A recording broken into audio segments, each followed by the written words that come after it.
A patient calls my office and says that the doctor failed to diagnose his fracture, and they want to know, do they have a basis for a case? Would you like to learn more about this and why I'm asking this question? Come join me as I share with you this great information. Hi, I'm Gerry Oginski. I'm a New York medical malpractice and personal injury trial lawyer practicing law here in the state of New York. Today it's a beautiful wintry day here in Great Neck. It's freezing outside. I decided I want to share some great information with you. It's nice and warm here. I've got the fireplace going. I'm nice and comfortable. The answer is going to depend on a couple of things. So now you believe that the doctor delayed your diagnosis. Let's say you were seen in the emergency room and they said, not a problem, you were just bruised, you don't have any fracture.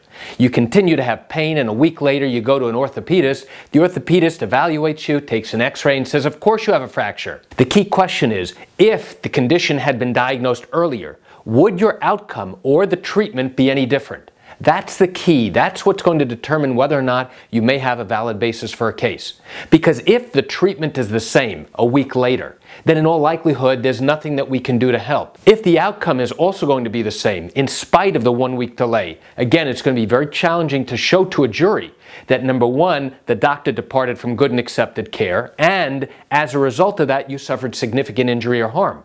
Because remember, even though there may have been a delay in diagnosis and treatment, the key question is, well, how would your outcome, how would the treatment have been any different? There have been instances where a doctor has failed to diagnose a condition such as a fracture, and now much time has gone on, and now when it's finally diagnosed, the patient will then need surgery to correct the problem, and now they're going to have to go through rehabilitation, have surgery to fix the problem, and now that will extend the time in which to heal the bone, and there may be other problems as well. So the question always in these types of delay in diagnosis and treatment cases is, would the treatment or outcome have been any different if the condition were timely and properly diagnosed when you presented with the problem? You know, I realize you're watching this video because you have questions or concerns about your own particular matter. Well, if your matter happened here in New York and you do have legal questions, what I encourage you to do is pick up the phone and call me. I can answer your legal questions. This is something I do every single day, and I'd love to talk to you. You can reach me at 516-487-8207 or by email at Gerry, G-E-R-R-Y, @oginski-law.com. That's it for today's quick video. I'm Gerry Oginski. Have a wonderful day.